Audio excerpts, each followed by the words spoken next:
for you. Let us talk. A very special guest.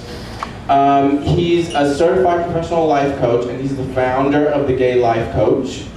He's a graduate of Landmark Forum. It's the Institute for Professional Excellence in Coaching. And he's also a member of an international coaches federation. It was so funny because we also ran into him at the Gay Expo today. Yeah. And we ran into him and we were like, oh, hi. He was like, hi, would you like it? Oh, hi. Ladies and gentlemen, please welcome Mark Strong. Right in the middle. Right in the hot Sandwiched. So Mark, you know, there's so many things going on out there.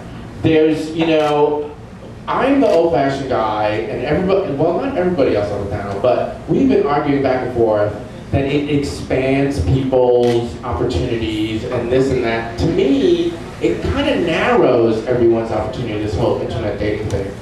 With your clients, and you do life coaching and everything, and I'm sure relationship coaching is part of that, what have you encountered as far as the modern gay man and really coming back or trying to date or trying to find somebody to do in their lives for long term? That's a good question. Actually, I coach both gay and straight people, and there's a lot of similarities and some differences, but I think that there is, without doubt, a resurgence of traditional dating again. I think online dating, really? I absolutely do. I think I have a lot of clients who come to me who have done the online dating thing, have not found any success. Although there is a recent article that actually you and I both found on Planet Out that said that 61% of gay people actually meet their long-term partners on websites, and only 34% of heterosexual people meet their partners on websites. Wow, why is that? Well, I That's think to interesting. Teresa's point, I think that a lot of people who are in the closet or who don't have communities that are large enough use online dating to find people in their communities. I think there's a misconception that online dating is easier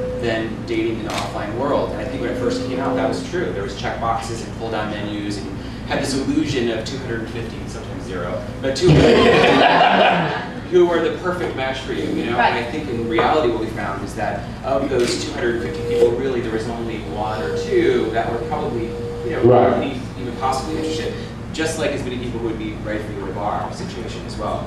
And so I think it takes hours to wade through those profiles and to do the emailing and the phone calling and the coffee date. It's just as easy or easier to say hello to somebody at Whole Foods. And I think we're rediscovering that as a community, both straight and gay, that it's just, that it's possible again to date. But also the other thing about the whole online dating thing, I mean, how do you actually know that that person that has that picture on there looks like that picture? They You don't know that. They don't look like their picture. That's a given, right? That's a given. You gotta add 10 pounds in 10 years or 20 pounds in 10 years. Isn't that right? Something like that. I just made that up. That's true, right?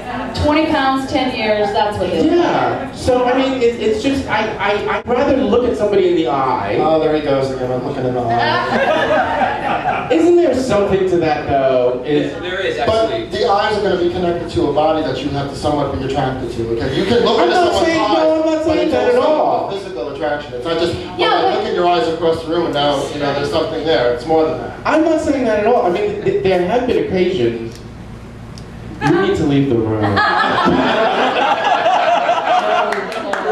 Where I've seen people that, you know, if I saw their picture, they're just their regular picture, it would be like, oh, okay. But there's something about that connection. Do you know what I'm saying? I have dated guys both from websites and from the bars, and it turns out it doesn't matter where you meet them, they're all crazy. Well, I'm interested in the fact, and especially for the next generation as well, with the texting and the emailing and that kind of communication. I mean, the texting, and I mean, I have a lot of clients who come to me and say, my relationships are moving forward, this texting isn't working for me. The fact of the matter is, it's very easy to write those whimsical 2-sentence coy emails while you're in a meeting at work, but it doesn't move a relationship forward, right? It sort of keeps things in stasis. Relationships move forward in person. There's just there's no denying that. And so it's a kind of a way to kind of delay things, but it definitely does not move things forward. Now, having said that, I think that technology has been amazing in helping us stay in contact with one another more easily. But unfortunately, it doesn't make us connect more easily, right? It makes actually connection more difficult. And so there's so much misinterpretation and That's what I was going to say too. Yeah. I am such a bad texter to be, on a good day. I'm like, merch, you know, I just can't. But also, there's no inflection. So I'm like, listen, bitch, you know, but that's not what they meant. They just meant see it new. Like, what do you mean new? This economy for people, you can't go out one night a week and meet somebody. You have to go out 2-3 nights. And if there's a cover charge, and then you're out drinking and that, for a lot of people, it's easier for 3 months, for $25, to join a website, to be able to talk to over 150 people. Listen, love ain't cheap. But no, the thing is that when I'm chatting with someone on a website, if it goes past the half an hour of chatting, I immediately say, do you want to trade phone numbers? And if they're like, no, I'd rather get to know you more, then it's like, no. You know, and then the minute you get on the phone with them, I think within 10 minutes you can know if there's some kind of connection. Right? Yeah. You know, one of the things that I will say to that, or something earlier you said, is one of the things I tell clients when they come to me is to eliminate the deal breaker list. And this is controversial.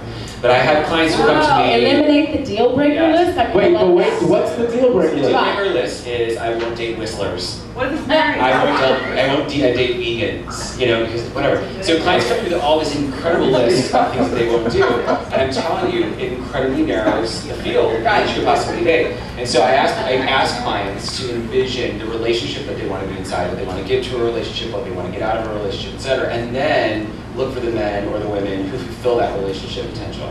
And that's a lot easier way to date than it is to checkbox date. It's very difficult to find this number of people, and that's what online dating does. Is it narrows down to the 17 people.